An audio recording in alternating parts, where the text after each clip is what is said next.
শুকনো মাছের টক দিয়ে রাজসভাতে হুলস্থুল, বসবে বিচার দেরি নিয়ে। ঠিক বলেছ সভাকবি।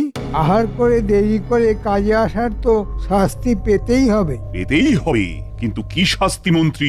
দেরি করে রাজসভায় আসার জন্য গোপালের বেতন কাটা যাবে, অর্ধেক বেতন পাবে। এটাই একমাত্র শাস্তি।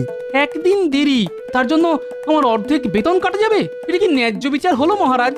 মহারাজ কি বলবে?